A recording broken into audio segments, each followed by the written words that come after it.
Padma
Prasanavadanam bhojam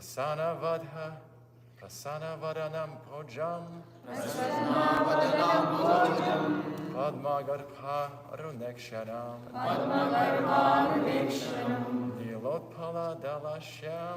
Nilotpala dalashyamam Shankha chakra gadadharam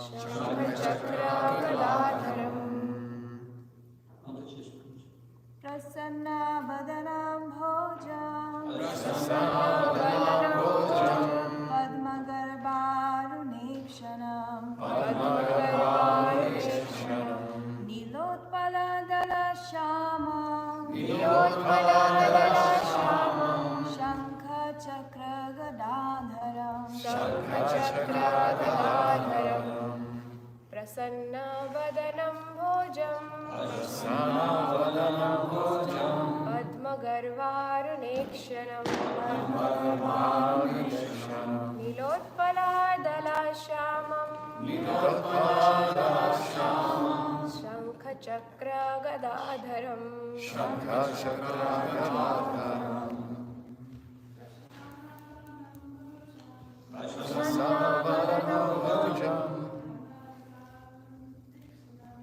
Padmagarbarunekshanam Nilotpaladalashyamam Shankha chakra gadadharam Prasanna, cheerful, Vadana, countenance, Ambojam, lotus-like, Padmagarba, the interior of the lotus, Aruna,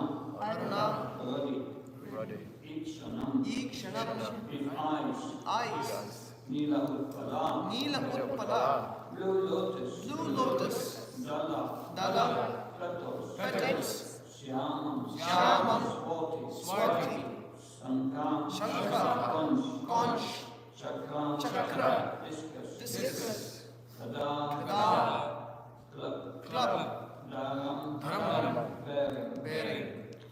Translation and purport by China in the Bhaktivedanta Swami Srila Prabhupada Ki Jai. The Supreme Personality of Godhead has a cheerful lotus-like countenance with ruddy eyes like the interior of a lotus and a swarthy body like the petals of a blue lotus. He bears a conch, discus, and mace in three of his hands. The Supreme Personality of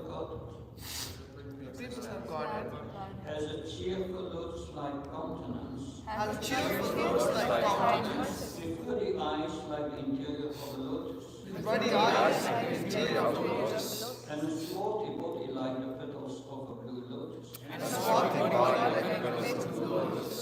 He bears a conch, discus, and mace in three of his hands. It is definitely recommended herein that one concentrate his mind upon the form of Vishnu. There are 12 different forms of Vishnu which are just described in the teachings of Lord Chaitanya. One cannot concentrate his mind on anything void or impersonal. The mind should be fixed on the personal form of the Lord, whose attitude is cheerful, as described in this verse. In Bhagavad Gita states that meditation on the impersonal or void features is very troublesome to the meditator. Those who undergo a difficult process, those who are attached to the impersonal and void features of meditation have to undergo a difficult process, because we are not accustomed to concentrate our minds upon anything impersonal. Actually, such concentration is not even possible. Bhagavad Gita also confirms that one should concentrate his mind on the personality of God. The color of the personality of God, Krishna, is described here as Nilopaladala, meaning that it is like that of a lotus flower with petals tinted blue and white. People always ask why Krishna is blue. The color of the Lord has not been imagined by an artist. It is described in authoritative scripture. In the Brahma Samhita also, the color of Krishna's body is compared to that of a bluish cloud. The color of the Lord is not poetical imagination. There are authoritative descriptions in the Brahma Samhita, Srimad Bhagavatam, Bhagavad Gita, and many of the Puranas of the Lord's body. His weapons, and all by Cornelia. The Lord's appearance is described here as Padma Garbhana. His eyes resemble the inside of a lotus flower, and in his four hands he holds the four symbols: conchal, discus, mace, and lotus. Verse again.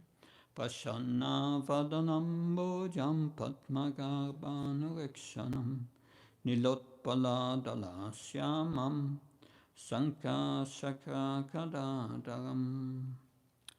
The Supreme Personality of Godhead has a cheerful, lotus-like countenance with ruddy eyes like the interior of a lotus, and a swarthy body like the petals of a blue lotus. He bears a conch, discus, and mace in 3 of his hands. Om Ajnanati Mandasya Chananchala Shanaka Sakshun Militam Yena Tasmai Shri Gurave Namah Chitayamanovistam Stapitam Yena Bhutale Shvamrapakadamyam Dadati Svapadantikam Vandeham Shiro Shiyuda Padakamalam Shirom Vaishnavamsha Shirupam Jagajatam Saganaragnatam Vitam Tam Tam Sajivam Satvaitam Savadutam Parjana Saitam Shri Krishna Chaitanya Devam Shri Radha Krishna Padan Saganalita Shivishakam Vitam Sahe Krishna Karuna Sindhu Dina Bandha Chatpate Gopesha Gopka Kanta Radha Kanta Namastate Tapta Kanchana Gauri Radhe Vrindavaneshwari Vishabhani Sutta Devi Pranamama Hari Priye Vankha Kalptrubhisha Kripa Sindhavesha Padnam Pavanabhyo Vaishnavyo Namo Namah Jaya Shri Krishna Chaitanya Prabhu Nityananda Shri Advaita Gadadhar Shivasadi Gaura Bhaktavrinda Hare Krishna, Krishna Krishna, Hare Hare, Hare Rama, Rama Rama, Hare Hare. Nama Om Vishnu Padaya Krishna Vistaya Bhutale Shrimate Bhakti Vedanta Swami Namani. Namaste Saraswati Devi Gauravanya Pracharini Nirvishesha Sinyavadi Paskachai Desatane Srila Prabhupada Ki. So in these chapters in the at the end of the third canto, we have the teachings of Lord Kapiladev to Mother Devahuti. And in this chapter, the meditation of the yogis is described. It is said in Bhagavad Gita, Chitatmana Prasantasna Paramatma Samayita. So when one has conquered the mind, that then one becomes peaceful, and then one finds Paramatma, Krishna in the heart. So this hints very clearly that's the purpose. What the purpose is of the Ashtanga Yoga system is finally to meditate on the personal form of the Lord within the heart. Of course, we are speaking here about a process of meditation. But I always remember that lecture of Srila Prabhupada he gave in Geneva. I think I have it here. He speaks about meditation. That wherever you go, Prabhupada says, wherever you speak, wherever you sit, so keep the spiritual strength intact, he says. Tirtha Buddha, Tirtha Kovanti Tirthani Svanta Katena, Svanta Stena Kanavrita. So he's giving a lecture of this verse 113.10 of the Bhagavatam, where Vidura comes back to the palace after the Battle of Kurukshetra many years later. He has gone 30 years on pilgrimage and comes back, and Yudhishthira Maharaj speaks these words to him and say, you are like a tirtha, a place of pilgrimage, personified. Wherever you go, you turn that place into a place of pilgrimage because you are carrying the Supreme Lord in your heart. So you are meditating on the Supreme Lord in your heart. So the Hare Krishna mantra means, the Hare Krishna mantra chanting means keeping Krishna always within your heart. That is quite a very instructive sentence spoken by Srila Prabhupada. If we chant Krishna, we should feel Krishna in our heart. That's the purpose of devotional service, to feel always the presence of Krishna and to live in relationship with Krishna. That because in this chapter, on the next chapter, so in this section, Lord Kapiladev speaks also about the process of deity worship and says the pujari sees the deity on the altar, and he should transfer the deity to his heart and feel the same deity in his heart while he's doing the puja. That's the purpose, deity worship, to transfer the deity to our heart, to feel him always and see him in the heart of others. So the Hare Krishna chanting means keeping Krishna always within your heart. Prabhupada said this is not expensive at all. You haven't got to make a very exalted throne for Krishna. You can imagine that in my heart I've placed now a very diamond throne and Krishna is sitting. That is accepted. So you keep a very nice diamond throne ready in your heart to receive Krishna. It's interesting. And Prabhupada said that is accepted. Actually, it becomes, even within the mind, you think that I've kept a diamond throne, very costly throne, because Krishna is coming. He will sit down here. That is not false, that is a fact. So you create such situation within your heart. Now Krishna is seated. Then let me wash his feet. with the Ganges water, with Yamuna water. Now I change his dress to a first-class costly garments. Then I decorate with ornaments. Then I give him for eating. You can simply think of this. This is meditation. Svanta stenam kadavrita. It is so nice thing. Anywhere you can sit down and think that Krishna is sitting in your heart and receiving in so nice way. They are not false. They are also fact. It is so easy, Prabhupada said. It is so easy, but is it so easy to meditate? That Srila Prabhupada explains in 2 to 12 Srimad Bhagavatam is the meditation on the universal form. And there Krishna's form is described. That very beautiful form also described of Krishna in the heart, the Lord in the heart. Krishna in the heart is described there. That and this for the purpose of meditation. But do we have do we have the ability to meditate? That's the first question. We know meditation was there in Satya Yuga. That was a process. But we cannot do it. That Prabhupada writes, to the extent one is free from the desire for sense gratification, especially sex desire, one gains the ability to meditate. That's connected. We can meditate on the different transcendental limbs of the Lord in proportion of the purification of our heart. So if our heart is not pure, we will meditate on the impurities, not on Krishna.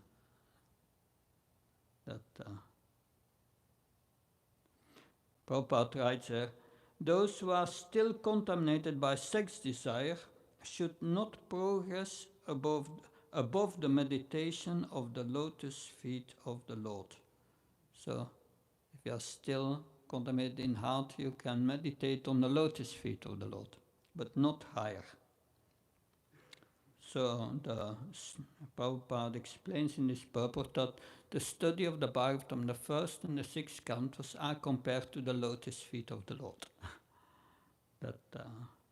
And so, as long as our heart is impure, our study of the Bhagavatam should be restricted to the study of the first and second canto of the Srimad Bhagavatam. Interesting. So this meditation is a form of purification, centered on the Supreme Personality of Godhead. It's all about trying to see Krishna in your heart. And when one becomes purified, then one can see Krishna in the heart as he is, Prabhupada says. So, but why do we meditate? Why do most yogis meditate?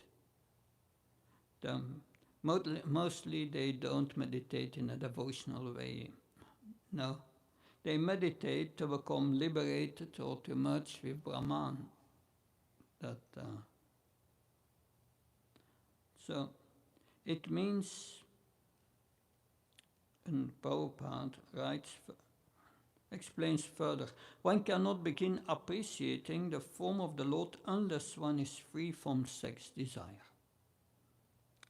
Pumsastvyamituna bhavam etam teormitu hridaya mahu atohyas etc. sutapta viter yanasya moyam am mameti. The attraction between male and female is the basic principle of material existence.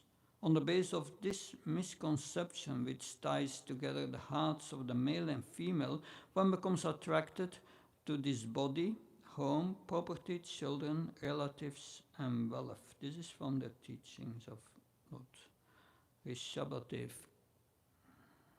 In this way, one increases life's illusions and thinks in terms of I and mine. So that's the basic principle of material attraction. And as long as one is enamored by this attraction, one cannot understand Krishna. The understanding will be superficial. Of course, meditation, it's not so easy, but we can try it sometimes. Because especially in the second canto also, this transcendental form of the Lord is described within the heart, the Lord in the heart. Krishna's black curling locks are described, his enchanting smile and his eyebrows. But it's not easy to remain fixed on it, because so many thoughts are coming into the mind that so therefore the chanting of the holy name is the process in this age, and it's a better process of meditation.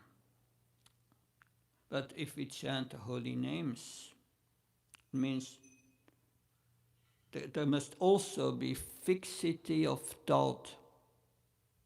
In the morning we have these 10 offenses, it is also an offense to be inattentive while chanting. So this inattentive. But what does it mean, attentive chanting? What is attentive chanting?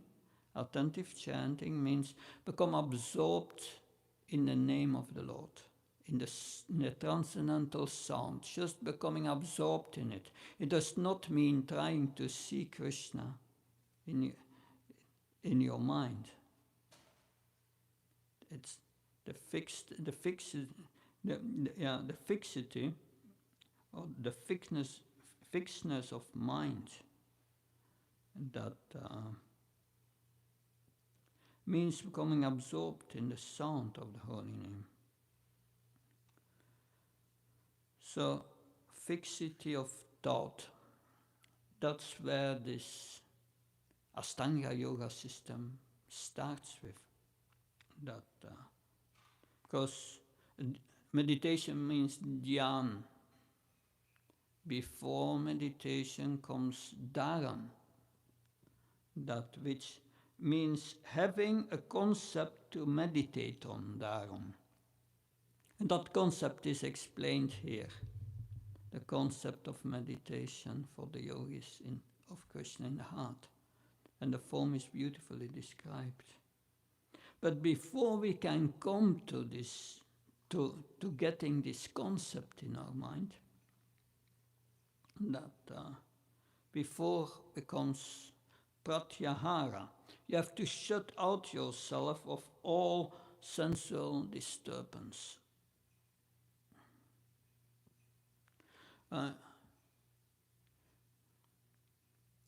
Many years I was in Radhadesh in Belgium, and every morning we had Mangalarti with Radha Gopinath. Every morning, so many years. And what's the result?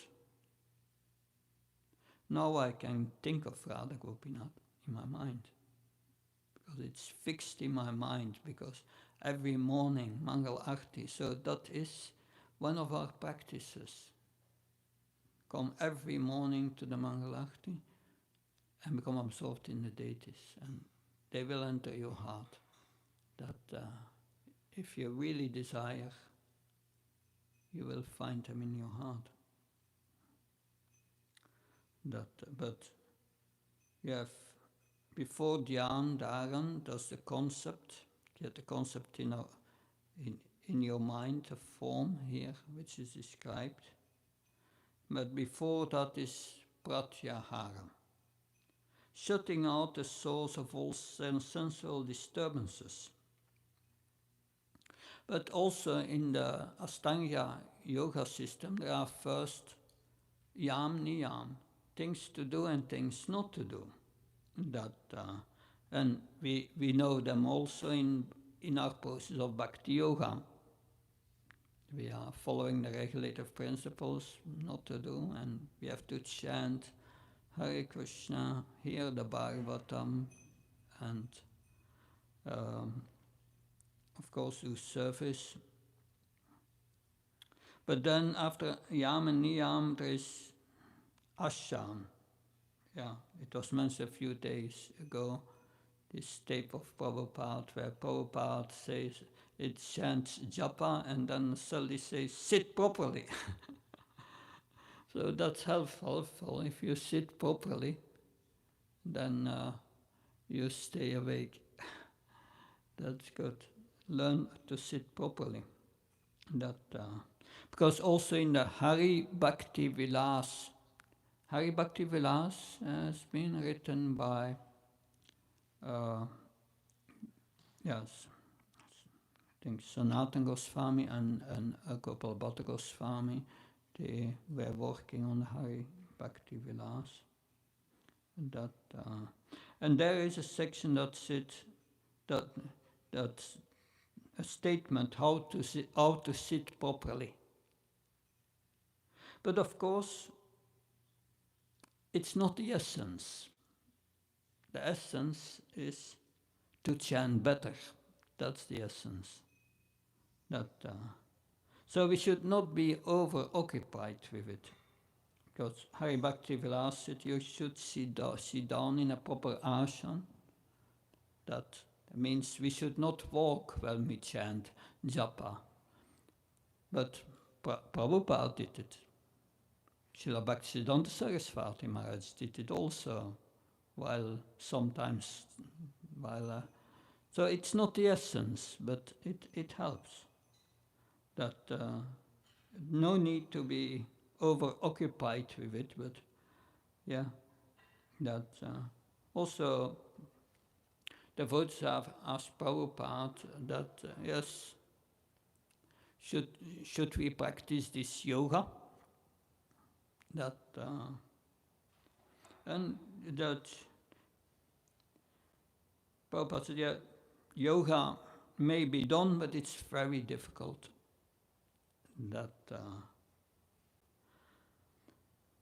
So, of course, there are all these asanas, Padmasana, that's the most basic one. It's not easy. Maybe I can do it for 1 second, but it's so difficult. The Padmasana, and then you have of course you have Singhasan and the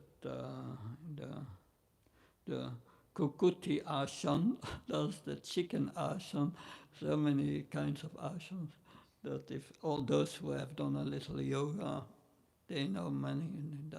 I know only the dog pose and the cat pose, but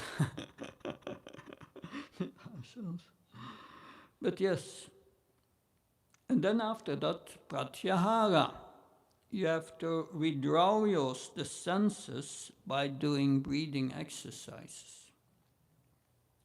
This takes a long time. It's a very gradual process. It can take many years to become good in it. And then after that, one has to become unaware of everything around one. Go inside.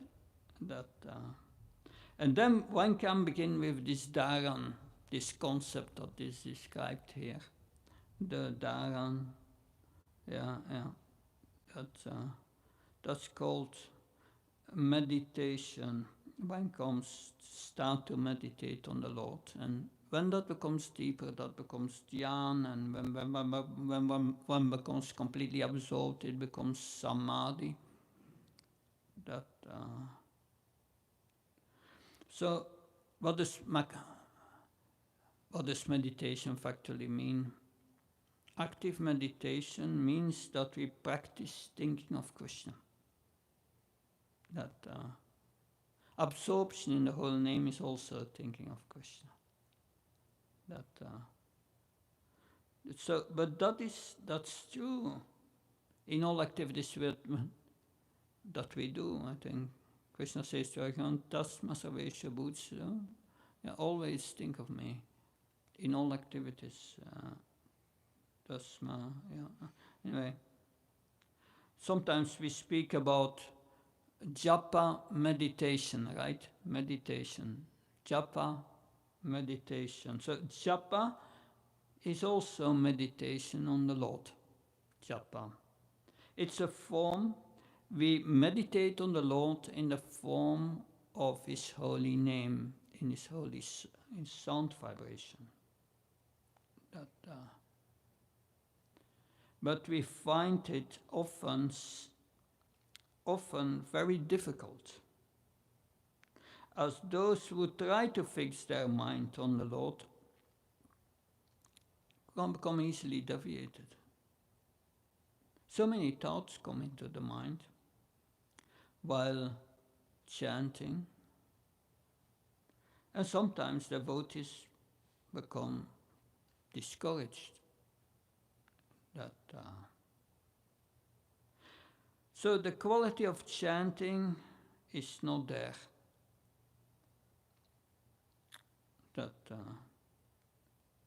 So quality. It's better to chant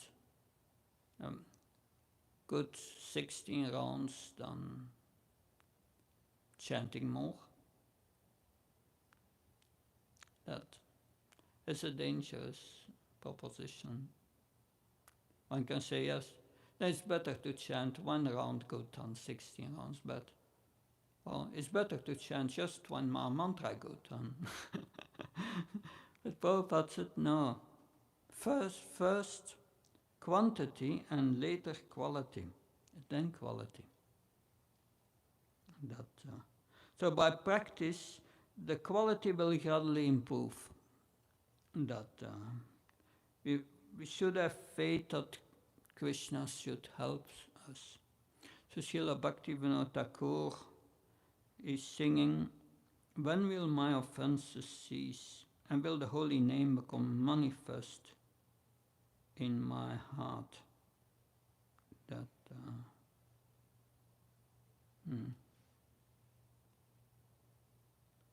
So yes, as long as the anarthas in our heart, Krishna will not manifest.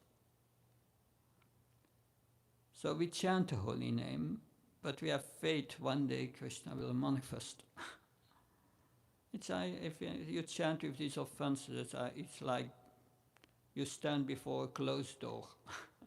You can't go through it to contact Krishna. Of course, when we chant the holy name, it is Krishna. And all his potencies are in his holy name. But these potencies will not be manifested to us as long as we have anarthas, clouds of anarthas.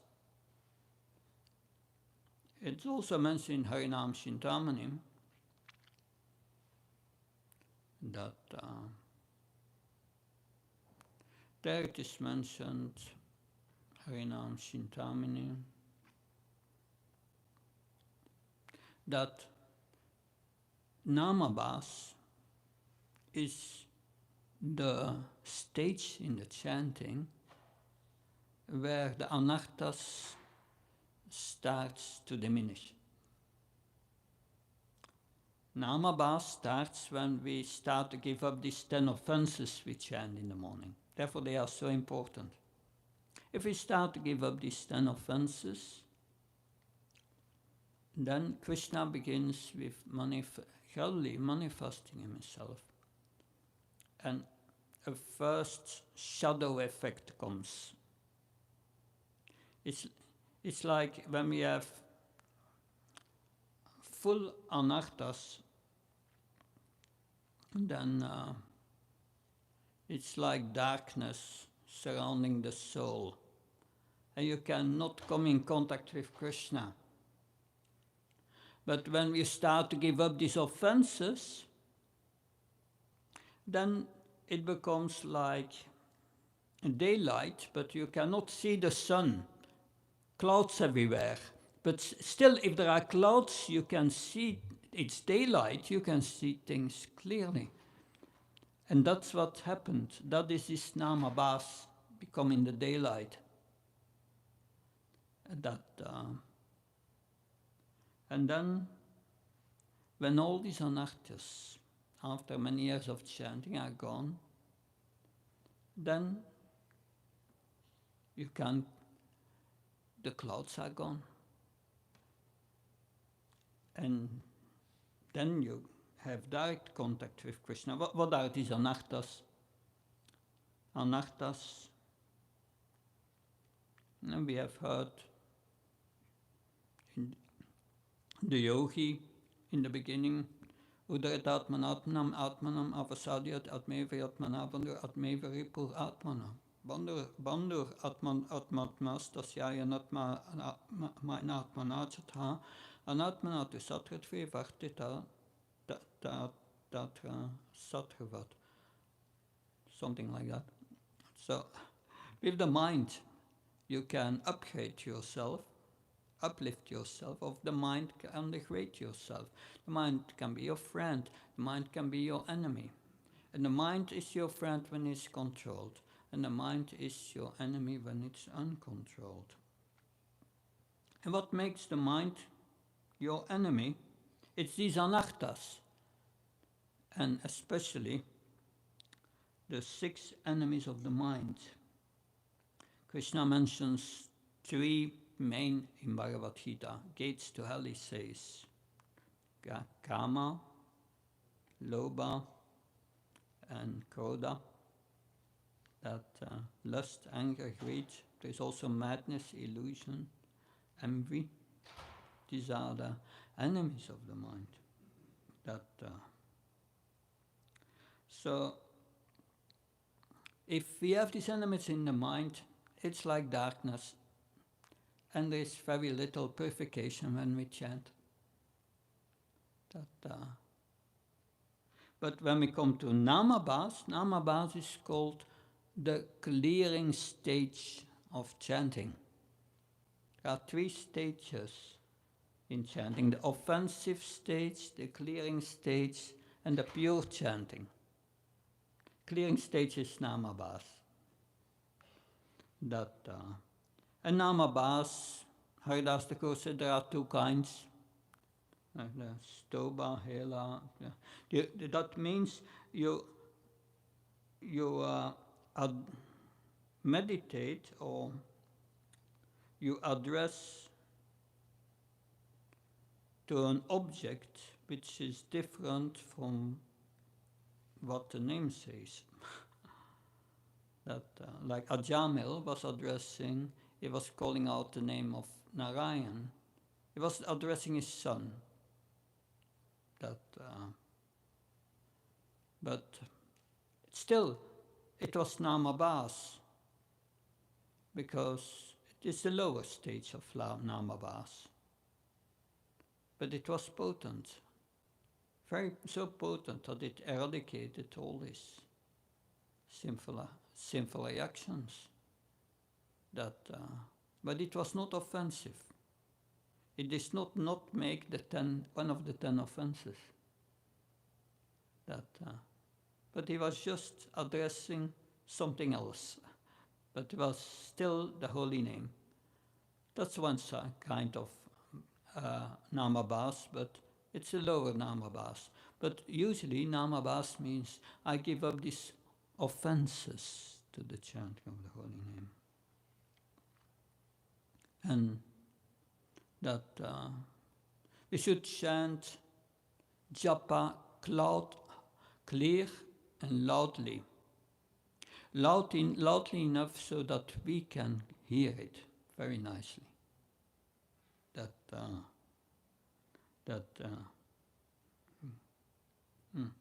So Prabhupada said we should chant as loud so that it can be heard by a person next to us.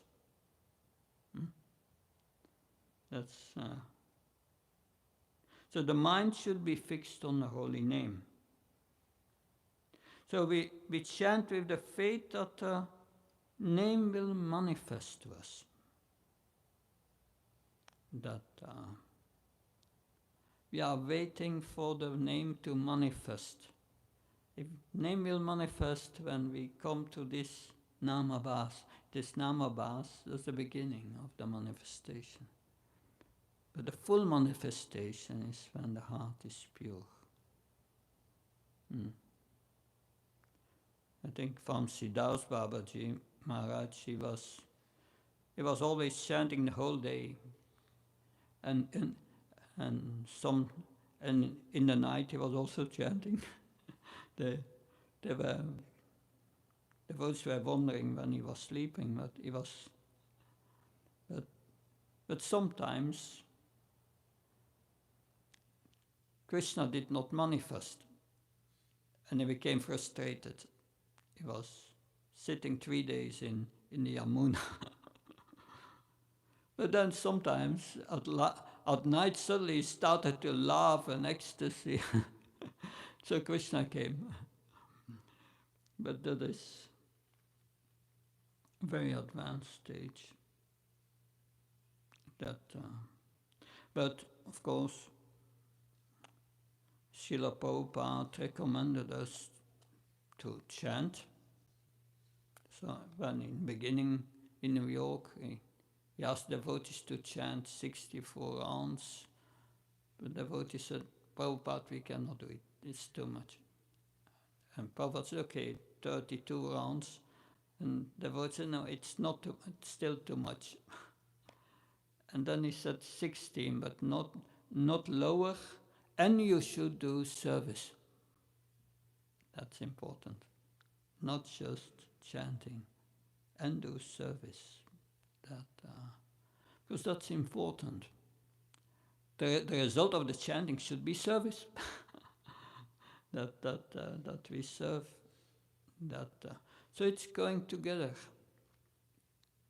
It's the chanting of the holy name means adopting the lifestyle of the devotees, a lifestyle in goodness. And a lifestyle in goodness helps to concentrate the mind. Therefore, this is important to adopt a lifestyle in goodness. Lifestyle in goodness means we get up in the morning before 4 o'clock. I remember Bhakti Charamaj instructed all his disciples that they should get up before 4 o'clock. Everyone puts his alarm clock on 3:55.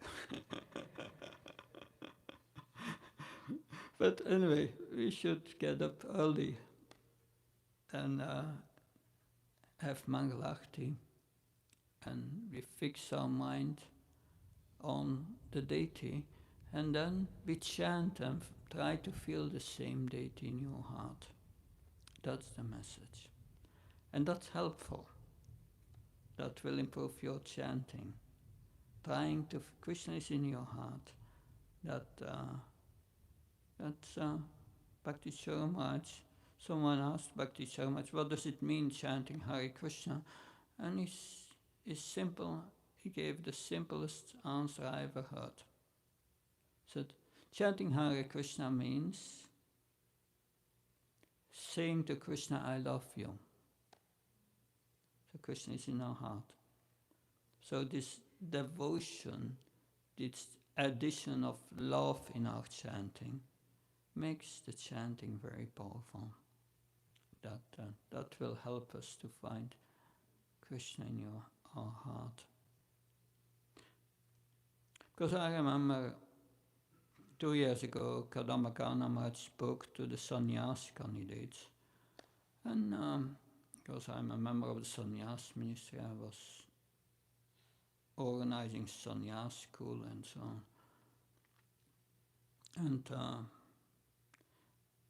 And he spoke about sannyas life. Sannyas means living constantly in a relationship with Krishna. That was his message. Living constantly in a relationship with Krishna in the heart.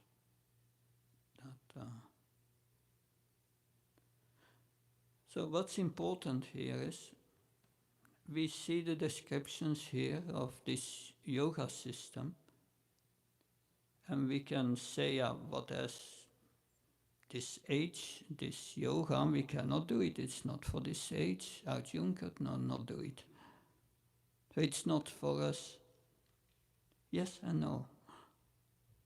Yes, our system is different. It's chanting of the holy name, but the principles behind are quite similar. Just the chanting of a holy name is a more powerful yoga system, especially for this age. And but the principles are the same. That become aware of Krishna in your heart and live in a relationship with him. Living in a relationship with Krishna, what does it mean?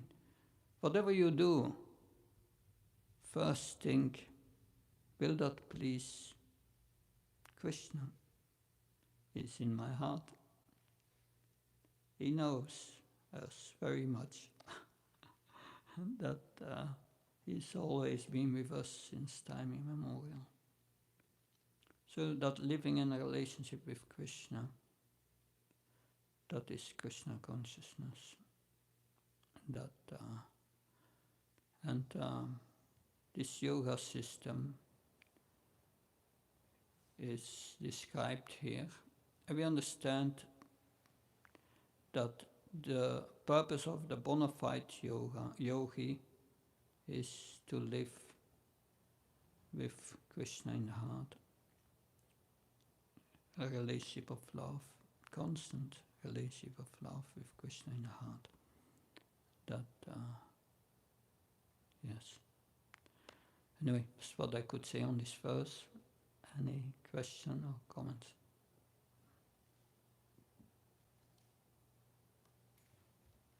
Yes.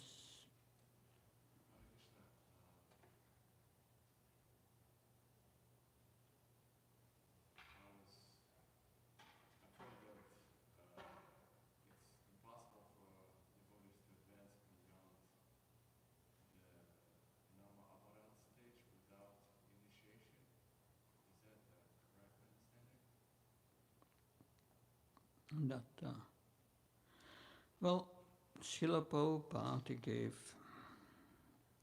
different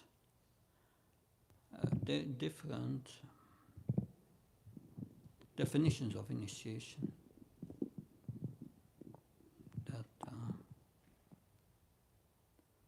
So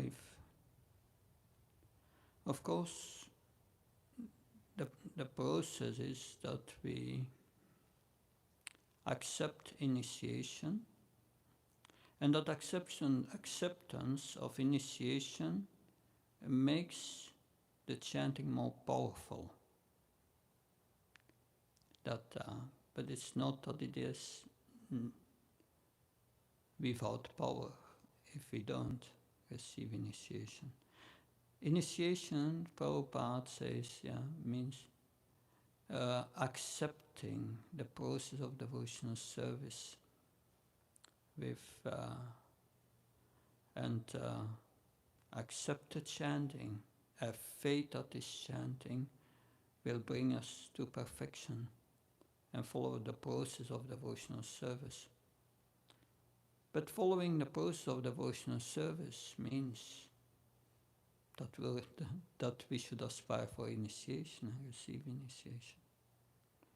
So that's part of the process. And that's, yes. But it's not that you receive initiation and then the day after you chant, it's different.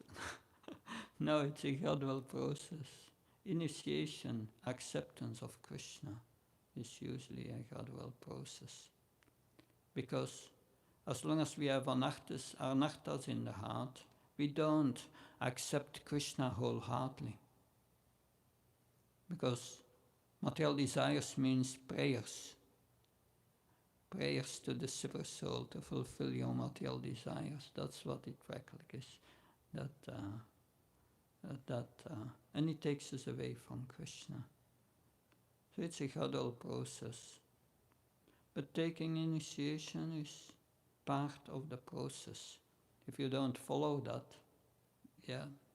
then you will not get the full power. So we must follow. Because some devotee asked Prabhupada, if we,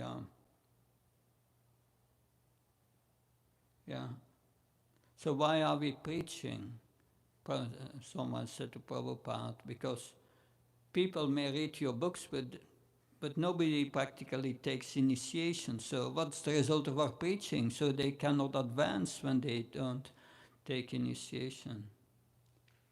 And Prabhupada said, no. If they read my books with attention and they accept the process from the books and start to chant Hare Krishna, that's their initiation.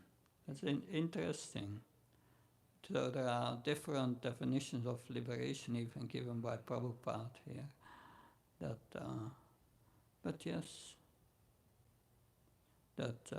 But generally we should follow the process, and that makes the holy name more potent.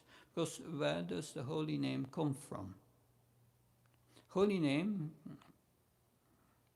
Premara Golokera Dhanam, comes from Golok. There we read in the Bhagavatam that Krishna disappears from the rasa dance, the gopis start to chant Krishna's names and force Krishna to come back by the chanting of the holy name. So that's what they do in Golok, chanting Krishna's names, his glories, his pastimes constantly. And who has brought this to this world? It was the master of Golok, Krishna, in the form of Lord Chaitanya, came himself to bring us. And why did he bring it? To bring us back to Golok. That's why the chanting of the holy name is there. But we receive this mercy through the disciplic succession. And that makes it bona fide and powerful. But of course, those who read Prabhupada's books, they are connected with the Guru Parampara by reading. But usually those who read Prabhupada's books and become serious, they will follow the instructions in the book. Thus taking initiation. That's a normal, usual process. And that makes it more potent. So that's what I've understood. Something else? Yes. Hare Krishna Maharaj. So, like you were saying, chanting Hare Krishna means telling Krishna, I love you. And you also saying how sannyas means to be always in a relationship with Krishna. So sometimes we find that we want to develop the relationship with Krishna, but as in any relationship, we also wish to see some reciprocation. And in our neophyte stage, to see that reciprocation is little difficult. And anartha nivritti also takes some time to purify the heart to receive or perceive Paramatma. So then what are the signs we can observe to understand that Krishna is reciprocating with us? Yeah. Of course, the first thing you said in the beginning is that we want to develop a relationship with Krishna. Prabhupada says the relationship our relationship with Krishna is there. It cannot be broken. It's now dormant. We have to revive it. So it's about reviving this relationship. Now, we may thinking is broken, but Krishna is in our heart. He's still taking care of us, of our body, of our soul, everything.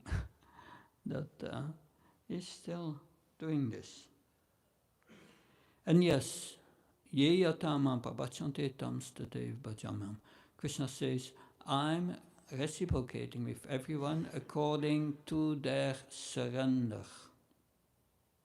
So their level of surrender. So if you start to surrender to Krishna, Krishna reciprocates.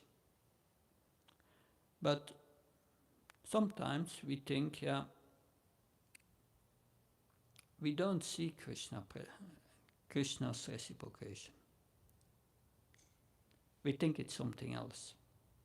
We have our own imagination how Krishna should with us reciprocate. And that's the problem. Krishna says in 9:22, Ananya Sintyantam Yejna Paripasthitesam Nitya Vyuktyam Yogsen Famyam. I carry what they lack and I give them what they need. What they need, not what we want. And what we need is purification, especially in the beginning. And Krishna will purify us. And sometimes it's painful. And we have to understand that's Krishna's reciprocation. I remember, this is 20 years ago, I was in big difficulty at that moment. And I wrote Bhakti Maharaj an email explaining what happened. I wrote this email and 5 minutes later I had him on the phone. One of his main instructions was that everything what happens in your life as a devotee, good or bad, is Krishna's mercy. So it starts with understanding what is Krishna's mercy. In verse Srimad Bhagavatam 10:88:8, that Krishna explains what happens when he gives his mercy. Krishna says then, I give his mercy to my devotee to take away everything what he is attached to. And then he suffers like anything. That's my mercy. Because you suffer to never suffer again. It's a great gift. Then you become free. That the false ego becomes very thin. And you become more happy. You are not disturbed anymore in this. You are not disturbed anymore in this all disturbing world. So that is one thing to learn. What is Krishna's reciprocation? That I could give practical examples of this, but I better don't do this. Because I don't want to speak about myself. But anyway, I hope this helps to meditate on it. Good. Thank you very much. Shantara Srimad Bhagavatam ki, Srila Prabhupada ki, Jai.